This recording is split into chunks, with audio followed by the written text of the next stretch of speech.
faly ny fonay Andriamanitro afaka manatona anao, akatorohevitra, akafampahirezana, mba ho ampiarinay amin'ny fiainanay ankobanandro, eo amin'ny fiainam-pianakavianay, mba tena ho zanaka aho, zanaka ny fiadanana tokoa izahay. Itenena indray ary Tompo, voninkiana anao izahay. Amin'ny anaran'i Jesosy Kristy, Tomponay. Amen. Faly manonona hatrany ny fiadanan'i Jesosy Kristy Tompo, anapaka eo am-ponareo tsiraray avy. Ary faly miaraba manokana ny sampana Dorcasy eto amin'izao fitandremana nampy fanantenana izao, no ity alahady natokana ho anareo, hitondranam-bavaka anareo sady hijoronareo vavolombelon'ny Tompo ity. Mahireza hatrany amin'ny asan'ny Tompo. Ny filazantsara araka ny Luka toko 20, ny andininy 7 ka hatramin'ny 100 izay nivakiana teo, no ampahireza amin'ny Tompo anao indray. Akana loha hevitra hoe fiarahamonina miavaka ny fanambadiana. Mitantara ny nanatona ny Sadoseo an'i Jesosy Kristy ity Luka toko 20 andininy 7 ka hatramin'ny 100 ity. Ny Sadoseo moa dia fikambanana mpisorona avaram-pianarana tao Jerosalema.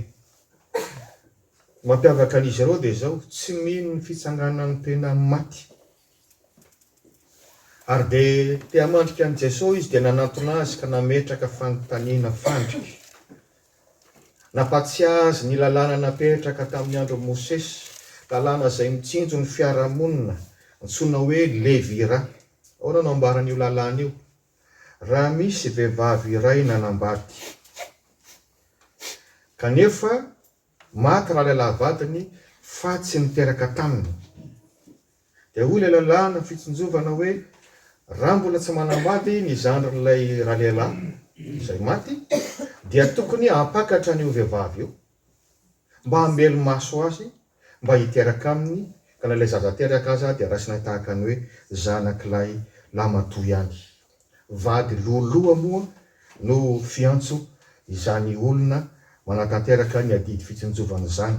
Hitantsika izany eo amin'ny Deutéronomie toko 15 andininy 5. Dia nisy tokoa araka ny fitantara an'ity Sadoseo ity, lehilahy jiosy anankiray nanambady vehivavy jiosy anankiray, maty tsy niteraka ity ilay lamatoa ity, dia nampiakary ny lahevo ramatoa, dia tahak'izay koa maty tsy niteraka taminy ilay lahevo, dia ohatran'izany hatrany amin'ny lehilahy 7. Maty koa ilay 7. Dia eo zany ilay Sadoseo no mba manontany an'i Jesosy hoe ka raha misy zany fitsanganany tena maty zany ary, iza amin'izy 7 rahalahy no vadin-draha vehivavy amin'izay fotoana izay? Enitsika teo raha nanaraka tsara ny vaky-teny sika, ny valitenin'i Jesosy. Tsy hisy fampakaram-bady intsony,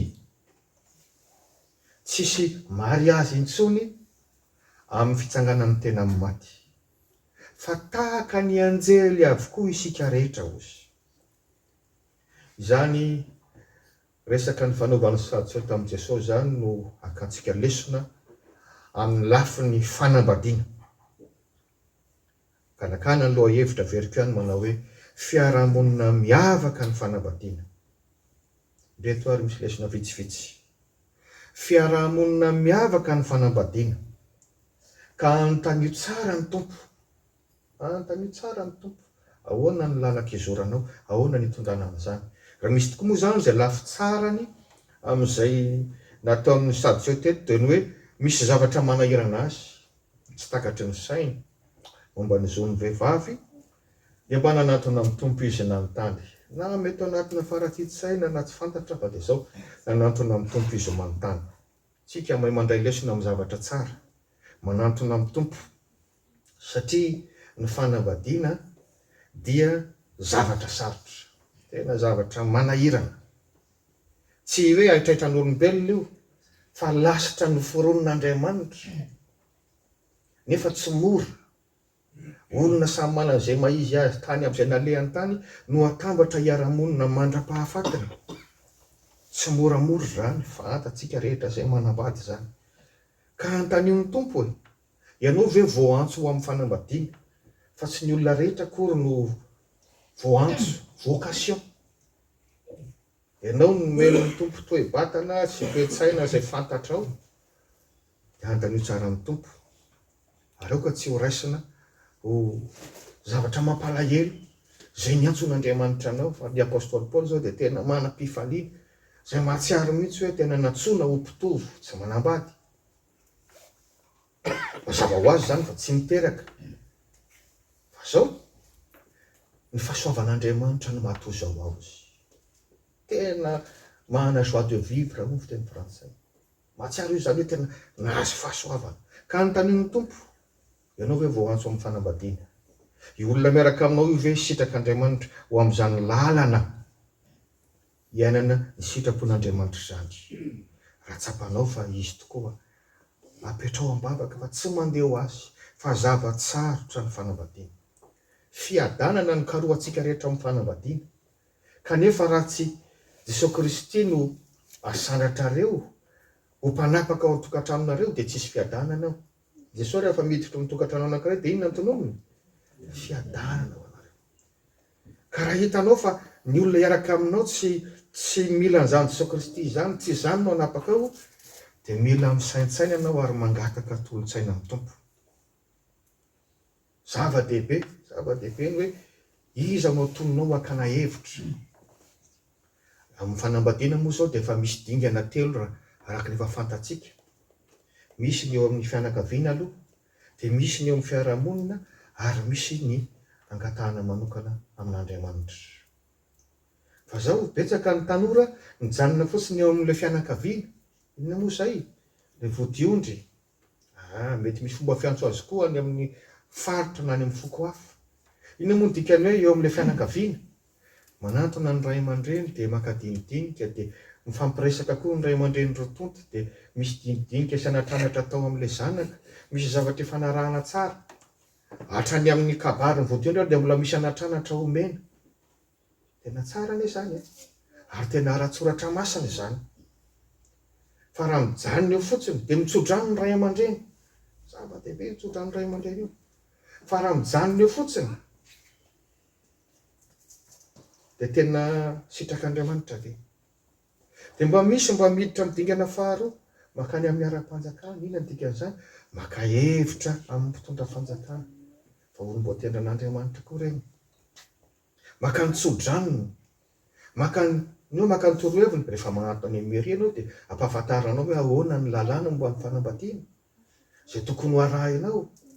Avy ampisoratana eo de mbola manome anatranatra ny ben'ny tanàna na dehibe ary ny soratra.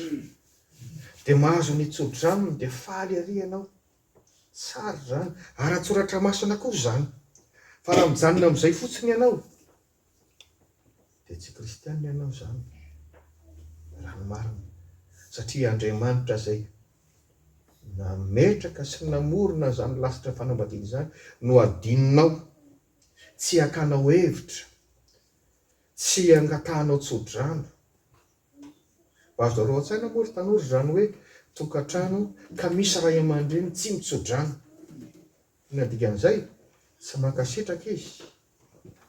Fa mety lasa ihany ianareo satria efa lehibe zay fa zay tiana ihany. Inona dikany hoe tsy mitsodrano le ray aman-dreny? Tsy mifandray amin'ny tsy manaiky mifandray aminao tsony io ray aman-dreny io. Zay. Tsy manaiky ny fampiraraha aminao tsony io ray aman-dreny io. Takany hoe misaraka. Tsy mifanasoa aminao tsony io ray aman-dreny io. De mba batao kely zay ary makany amin'le hoe tsy mitsofin'Andriamanitra rano ny fanambadianao sy ny fiainatokatrannao. Tsy akasitrahan'Andriamanitra ka de manao divorce amin'Andriamanitra zany ianao. Ary tsy fampiraraha aminao koa Andriamanitra. Tsy ho zakatsika izay ary zany no hitanenana ny hoe manontany tompo ary aoka mba tsy ny olona mafianakaviana zava-dehibe ny ara-panjakana. Tena atsika koa de manaraka ny ara-dalàna raha mbola araka sitrapon'Andriamanitra. Fa aoka hanao zava-dehibe zany hoe nahazo ny tsodranon'Andriamanitra aty am-piangonana. Fa izany namoron'Andriamanitra ny fanambadiana. Faharoa, fiarahamonina miavaka ny fanambadiana ka tsarovy fa fiantsoana koa ny fahamombana. Fiantsoana koa ny fahamombana. Mety tsy azontsika angamba ilay fiantsoana ho iaho hoe vocation mety ho azontsika kokoa. Iverina amin'ilay tantarantsika. Asa moa zany na izy fito amin'ny rahalahy no samy momba avokoa na raha vehivavy. Mety tsy ampy angamba ny fitaovana nanamarinana zany tamin'ny fotoana fa rehefa mpivady ka ny ray am-bivady no momba dia momba zany ny mpivady. Fa zao mitadio tsy diso Andriamanitra manakambana ny mpivady toy izany. Ary dia mila hitsy eto angamba fa tsy zany mihitsy ny tanjo amin'ny fanambadiana. Misy mantsy ny Ntaolo dia manindrony hoe ny anambady hiterahana. Ny biby ampifanarahana ao ambala no terenany tsy maintsy ohatr' zany. Fa misy olona nakamban'Andriamanitra tsy ho amin'ny fiterahana zany fa ho amin'ny fiainam-panambadiana. Ary zany no saiko milaza hoe fiantsoana koa ny fahamombana. Fa tsy voatery hananjanaka foana. Na dia mety zany aza mampirona foana ny fisainantsika. Vao teo any nampahatsiahy zao zany apôstôly Paoly zany dia nahatsiaro mihitsy hoe tsy nantsona ao amin'ny fanambadiana. Noho ny amin'ny toe-batany, noho ny amin'ny toe-tsaina. Dia mpitovy izy. Mazava ho azy fa tsy miteraka izy zany. Fa samy joro hoe tena tahian'Andriamanitra. Tsy izaho intsony no velona ozy fa izy ity ny velona atao anatiko. Tsy mamono tena amin'izany izy zany no malaza. Any an-tanindrazana zao betsaka ny mamono tena fivy amin'ny fiainana. Tsy zavatra fiantsoana zany aminy. Ankasitrahana an'Andriamanitra. I Abrahama sy Sara fantatsika tsara. Nakamban'Andriamanitra hatramin'ny fahazato taonany. Momba tsy miteraka.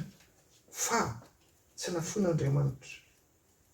Rehefa misy planin'Andriamanitra tian'Andriamanitra hanovanana zany, zay zavatra hafa. Fa tena nahita ny fitan'Andriamanitra. Fantaro ny fiantsonanao na dia vao antso amin'ny fanambadiana azy ianao. Fahatelo, fiarahamonina miavaka ny fanambadiana ka saintsaino no zoa ny vadinao. Tena sarotra ny manambady. Saintsaino ny zoa ny vadinao. Eto zany no sady sao dia mba miady ho an'ny zoan'ny vehivavy jiosy.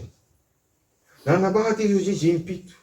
Raha ny lalàna napetraka Mosesy nefa dia tokony hoe mandray azy ny zandriny mandram-piterany. Dia efa aloha zany no manamafy ilay nambarako teo ambony hoe tsy voatery ho amin'ny fiterahana ny fanambadiana. Fa fiantsoana koa ny fahamombana. Fa zao zany dia mba miady ny izay hozoany. Izy ary no vadiny. Fa mazava nefa ny valitenin'i Jesosy hoe tsy misy fitsangana amin'ny tena maty. Tsisy fanambadiana intsony amin'ny fitsangana tena maty. Tsara aloha manamarika fa tatsinanana ny Jiosy. Atsika koa manana izany toetsaina tatsinanana izany. Ny tatsinanana tahaka amin'ny Jiosy dia zao. Raha vehivavy dia manaraka an-draha lehilahy. Any amin'ny fianakavian-draha lehilahy. Izay tsy zavatra mora. Haitsika tsara zany. Mila fandeferana be dia be avy amin'ny raha vehivavy zany. Masalazana hoe mazana tratra mitsindry avy amin'ny avam-bady raha vehivavy. Indraindray aza verozo. Fa misy koa nefa ny lehilahy manaraka ny vadiny vehivavy any amin'ny fianakavian-draha vehivavy. Ka ny lesona ampianarin'ny tompo antsika dia zao. Mba jereo ny zon'ny vadinao. Amin'izao alady ny Dorcas zao moa dia mahazatra antsika no maheno toriteniny hoe ny adidin'ny vehivavy amin'ny fivavahana, ny adidiny amin'ny fanompoana an'Andriamanitra sy ny sisa. Fa aloha mba resahantsika an'io. Ny zon'ny vehivavy. Zany moa tsy ilay adidy aty am-piangonana ihany. Fa ilay alatsinainy ka hatramin'ny sabotsy any an-tokantrano any. Mba hantsonjovinao hoe ry vady malala. Zany zon'ny vadinao zany na lehilahy izy na vehivavy. Tena mampieritreritra antsika ny tompo. Isika zay atony ny vaditsika manaraka tsika ny amin'ny havantsika any. Mba mieritrereta ihany tsika avambady. Mety ho rafozam-bavy, mety rafozan-dahy, mety zao vavy, mety zao dahy. Indray tsika faly manao tsindry tokoa. Dia hoe aty aminay ianao fa mahazaka. Aty amin'ny fianakavianay ka tsy maintsy manjakazaka izahay. Samby mba misaintsaina an'izany hoe fadin'ny tompontsika amin'ny alalan'izao teniny izao. Toa manaraka anao ny vadinao dia tianao. Fa dia milaza amintsika vady aho hoe rehefa tratra ny tsindry ny havanao ny vadinao, ary tsy mahazaka izany izy dia ijareva toerana hitokananareo trano fa zay koa moa ny tena ratsoratra masina mandeha mitokatrano satria hoe andao ny rainy sy ny reniny ka hikambana amy vadina fa tsy hoe hikambana amy rafozana ka za terena le izy fa mba jereo ny zo ny vadinao mila fitiavana zany ary ho atsika lehilahy dia Jesosy Kristy no modely amin'ny fitiavana. Jesosy Kristy no modely tamin'ny fitiavan'ny fiangonana zay niraisiny toy ny vady ka nafozany hatramin'ny ainy. Aoka Jesosy Kristy no hianaratsika lehilahy. Farany, fiarahamonina miavaka ny fanambadiana ka tadio fa ety an-tany ihany ny fiainam-panambadiana. Ety an-tany ihany ny fiainam-panambadiana. Le mariage terrestre.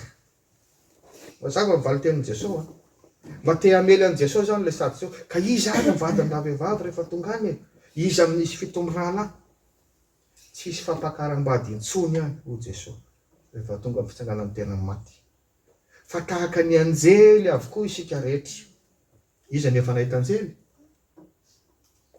Lasa vavy ny anjely sa tsy nivoritana izy? Asexuel tompoko ny anjely. Iny antikan'izany tsy manana sexe intsony ny anjely ary tsy manana filana ranofo intsony ny anjely, tsy hanao firaisana ranofo intsony ny anjely. Rediredin'ny artista sasany zany hoe ry malala zay tivitsatsika tety ho tohizana rehefa ry tsisy an'izany intsony any. Eto an-tany any, zay no ambaran'i Jesosy, eto an-tany any ny fiainam-panambadiana ka raha tia ny vadinao ianao asehodeniny aty an-tany zany fitiavanao zany. Fa ny fiainan-danitra dia tsy tahaka ny fiainan'ny mpivady aty intsony fa tsy misy loto na fahalovana intsony, tsy misy hoe mbola hiteraka indray, tsia. Efa tahaka ny anjely avokoa isika rehetra. Zay no avatry ny tompo. Saro-pady ny fanambadiana, fiarahamonina manokana ka aoka anakaja amin'ny olona rehetra. Amen.